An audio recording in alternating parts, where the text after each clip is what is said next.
आज ये फिजियोलॉजी का पार्ट सेकेंड है, जिसमें हमने एक पार्ट बना चुके हैं जिसमें हमने ब्लड के बारे में पढ़ा था, ब्लड की कंपोजिशन और ब्लड की डेफिनेशन, उसके फंक्शन के बारे में पढ़ा था। एक जल्दी से ओवरव्यू ले लेते हैं कि ब्लड क्या होता है। बेसिकली कनेक्टिव टिश्यू होता है जिसमें दो पार्ट होते हैं, एक होता है प्लाज्मा का, दूसरा होता है उसके फॉर्म्ड एलिमेंट्स का।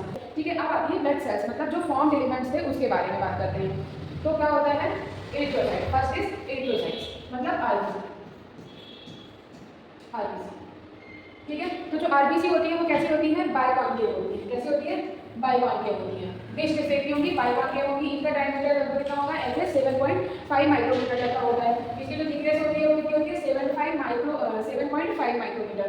और इसका जो मार्जिन होती है उसको थिक सी, लाइक डिस्क से आरबीसी। ओके, तो जो इसकी मार्जिन है वो थिक होगी लाइक दिस, और जो इसकी सेंटर होगा वो कैसा होगा, थिन।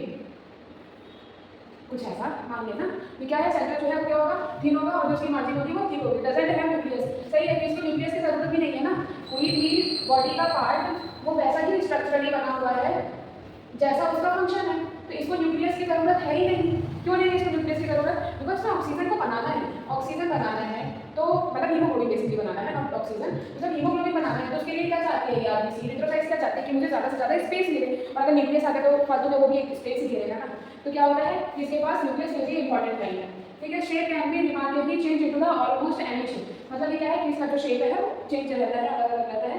एवरेज वॉल्यूम है लगभग 87 ± 6 क्यूबिक माइक्रोन्स, और इसकी जो लगभग ह्यूमन बॉडी है, एनिमल बॉडी है, एवरेज बता रहा है, अप्रॉक्स बता रहा है कि 7 to 11 मिलियन पर क्यूबिक mm तक होती है। ठीक है, अब अपन थोड़ा सा ब्लड सेल्स के बारे में देख लेते हैं कि कितने टाइप की हैं।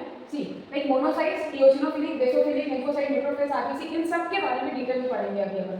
ठीक है, ये इंपॉर्टेंट है।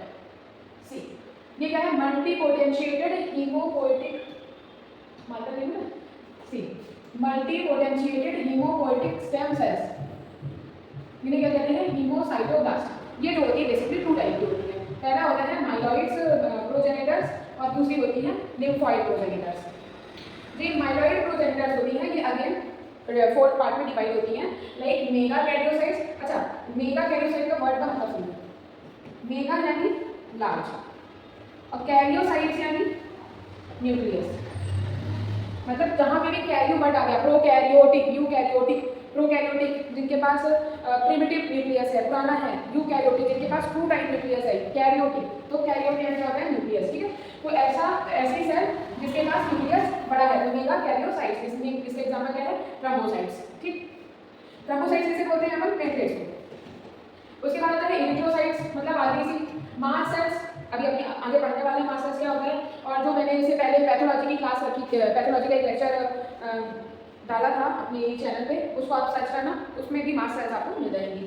ठीक है, फिर क्या है, माइलोब्लास्ट। माइलोब्लास्ट जैसे कि बेसोफिल्स, न्यूट्रोफिल्स, इओसिनोफिल्स, मोनोसाइट, ये सारी क्या होती हैं, ये सब लिम्फोसाइट्स, लिम्फोसाइट्स ना, मतलब डब्ल्यूबीसी।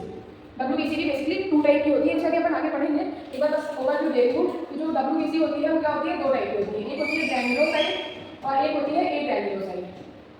सी तो ग्रैन्युलोसाइट क्या होती है, ग्रैन्युलोसाइट के भी 3 एग्जाम्पल होते हैं, 3 एग्जाम्पल्स। फर्स्ट है इओसिनोफिलिक, दूसरा है बेसोफिलिक, थर्ड है न्यूट्रोफिलिक। ठीक, इसको अगर ट्रिक जैसा अगर कुछ याद करना हो तो नायाब कुछ ऐसा ही लिखा है, नायाब नवाब जैसा। तो ये क्या है, ना यानी न्यूट्रोफिल्स, ए यानी ए को ई मानना है ना, इओसिनोफिल, और बी यानी बेसोफिल्स। ये इससे ट्रिक मानो या जो भी है, अगर ऐसे याद हो जाए बहुत अच्छी बात है। नेक्स्ट है एग्रैन्युलोसाइट, उसके भी 2 टाइप होते हैं जो कि अपन आगे पढ़ेंगे। ठीक, पहले अभी इसको समझ लेते हैं, मैं इसको सारा क्लियर कर देती हूँ फिर समझते हैं। ठीक, तो क्या हो गया, ये सारी माइलोब्लास्ट के अंदर आती है, मैक्रोफेज है। बहुत सारी मोनोसाइट्स मिलकर के क्या बना देती हैं, मैक्रोफेज। ये ऑब्जेक्टिव का क्वेश्चन है कि मैक्रोफेज कैसे बनती है, तो बहुत सारी monocytes, group of monocytes will form macrophages. ठीक है, अब आती है कॉमन लिम्फॉइड प्रोजेनिटल सेल्स। पहली कौन सी होती है, नेचुरल किलर सेल्स, और है फिर small lymphocytes like T lymphocytes और बी लिम्फोसाइट्स। ये जो है ना लिम्फोसाइट्स, ये एक तरह से इम्यूनिटी के थ्रू अपने बॉडी को प्रोटेक्ट करती हैं किसी भी डिफरेंट फॉरेन मटेरियल, किसी भी डिसीज से। ठीक है, और ये जो बी लिम्फोसाइट्स हैं वो प्लाज्मा सेल्स डिराइव करती हैं। ओके, अब अपन इसको 1 बाय 1 देख लेते हैं। सी वही कहानी न्यूट्रोफिल्स, इओसिनोफिल्स, बेसोफिल्स, लिम्फोसाइट्स, ये सब अभी अपन पढ़ेंगे। ये इंपॉर्टेंट है कि किस एनिमल में कितनी आरबीसी, हीमोग्लोबिन और पीसीबी वैल्यू होती है। ये ऑब्जेक्टिव के लिए भी इंपॉर्टेंट है और एज अ आपके फिजिकली प्रैक्टिस करने के लिए भी इंपॉर्टेंट है। जब फील्ड प्रैक्टिस होती है उसमें भी चीज़ें पता होनी चाहिए कि कैनाइन में हीमोग्लोबिन कितना नॉर्मल होता है और फेलाइन में कितना है, बोवाइन में। तो ये एक बार बस आप रीड कर लेना और इसमें ज़्यादा कुछ है नहीं, ये तो